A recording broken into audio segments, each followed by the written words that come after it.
Hemavathi dam ಕಟ್ಟುವಾಗ ಮುಳುಗಡೆಯಾದ ನಿರಾಶ್ರಿತರಿಗೆ 50 ಎಕರೆ ಜಾಗವನ್ನು ಸರ್ಕಾರದಿಂದ ಮಂಜೂರು ಮಾಡಿಸಿ ನೊಂದ ಕುಟುಂಬಗಳಿಗೆ ನಂಜೇಗೌಡರು ಆಸರೆಯಾಗಿದ್ದರು ಎಂದು ಶಾಸಕ ಎ ಮಂಜು ತಿಳಿಸಿದರು. ಪಟ್ಟಣದ ಶಿಕ್ಷಕರ ಭವನದಲ್ಲಿ ಜಿಲ್ಲಾ ಬರಹಗಾರರ ಸಂಘ ಮತ್ತು ಜಿಲ್ಲಾ ಚುಟುಕು ಸಾಹಿತ್ಯ ಪರಿಷತ್ ವತಿಯಿಂದ ನೀರಾವರಿ ತಜ್ಞ ಎಚ್ ನಂಜೇಗೌಡರ ಸ್ಮರಣಾರ್ಥ ಹಮ್ಮಿಕೊಳ್ಳಲಾಗಿದ್ದ ಕೃತಿ ಬಿಡುಗಡೆ ಹಾಗೂ ಕವಿ ಕಾವ್ಯ ಗಾಯನ ಕಲಾಕುಂಚ ಕಾರ್ಯಕ್ರಮವನ್ನು ಉದ್ಘಾಟಿಸಿ ಅವರು ಮಾತನಾಡಿದರು. ನಂಜೇಗೌಡರು ಅಂದಿನ ಮುಖ್ಯಮಂತ್ರಿ ದೇವರಾಜ ಅರಸು ಸಂಪುಟದಲ್ಲಿ ನೀರಾವರಿ ಸಚಿವರಾಗಿದ್ದರು. ಹಾರಂಗಿ ಜಲಾಶಯ ನೀರನ್ನ ಅರಕಲಗೂಡು ತಾಲೂಕಿಗೆ ತಂದ ರೈತರ ಕೃಷಿ ಬದುಕನ್ನು ಹಸನಗೊಳಿಸಿದ ಧೀಮಂತ ವ್ಯಕ್ತಿಯಾಗಿದ್ದಾರೆ. ಇವರನ್ನು ಭಗೀರಥ ಎಂದು ಕರೆಯಲಾಗುತ್ತದೆ. ಅಲ್ಲದೆ ಗ್ರಾಮೀಣ ಬ್ಯಾಂಕ್ ಸ್ಥಾಪಿಸಲು ಸಹ ನೆರವಾಗಿದ್ದಾರೆ. ಪ್ರಮುಖವಾಗಿ ಹೇಮಾವತಿ ಜಲಾಶಯ ಯೋಜನೆ ಜಾರಿಯಾಗಿದ್ದ ಸಂದರ್ಭದಲ್ಲಿ ಹಿನ್ನೀರಿನ ಸಮರ್ಪಕ ಬಳಕೆಗೆ ಹಲವು ಚೆಕ್ ಡ್ಯಾಂ ಸಹ ನಿರ್ಮಿಸಲು ಕಾರಣೀಭೂತರಾಗಿದ್ದರು ಎಂದು ಬಣ್ಣಿಸಿದರು.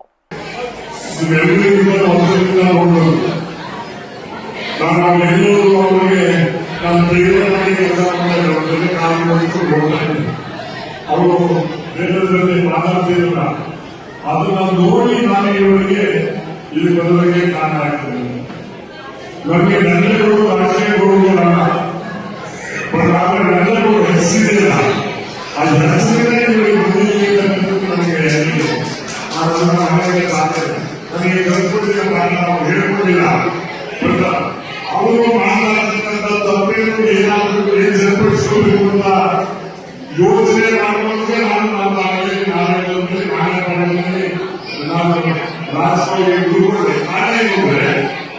ನಾವು ಎಲ್ಲಿ ತಪ್ಪಿದ್ವಿ ಏನಿಲ್ಲ ನಾವು ತಿಳ್ಕೊಳ್ಳೋದು ಮಾಡಿದ್ದಾರೆ.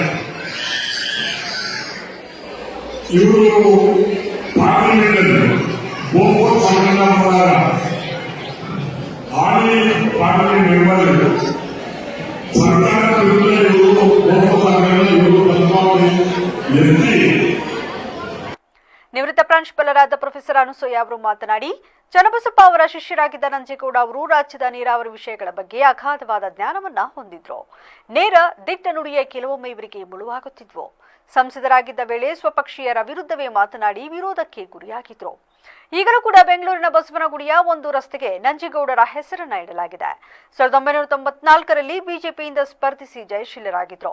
ಮಾಜಿ ಪ್ರಧಾನಿ ದೇವೇಗೌಡ, ಮಾಜಿ ಮುಖ್ಯಮಂತ್ರಿ ಎಸ್.ಎಂ. ಕೃಷ್ಣ, ಕೆ. ಪಟೇಲ್, ಬೊಮ್ಮಾಯಿ ಅವರೊಂದಿಗೆ ನೀರಾವರಿ ವಿಷಯ ಬಂದಾಗ ಸಲಹೆಗಳನ್ನು ಪಡೆದುಕೊಳ್ಳುತ್ತಿದ್ರು.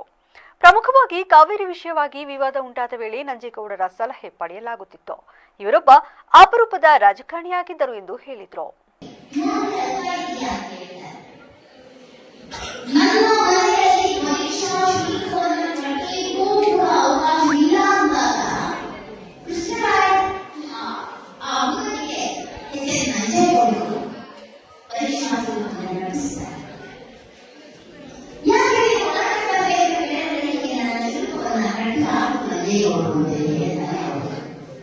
ಇದು ಒಂದು ಪ್ರಸಂಗ.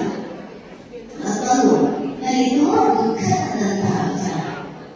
ಲೋಕಕ್ಕಾಗಿ ನನ್ನನ್ನೇ ತಾನು ಸಮರ್ಪಿಸಿಕೊಳ್ಳತಕ್ಕಂತಹ ಯಾವುದೋ ಒಬ್ಬ ಧೀರ, ವೀರ, ಶೂರ ಅನ್ನುವಂಥವನ ಮನೆಯ ಒಳಗಡೆ ಬೆಂಕಿ ಹತ್ತಿದೆ. ಇದು ವೀರ. ನಿಜವಾಗಿ ಪುಸ್ತಕವನ್ನ ಓದಿ ಮುಗಿಸುವಾಗ ನನಗೆ ತುಂಬಾ ದುಃಖ ಆಗಿತ್ತು. ಆ ಸಂತಾನ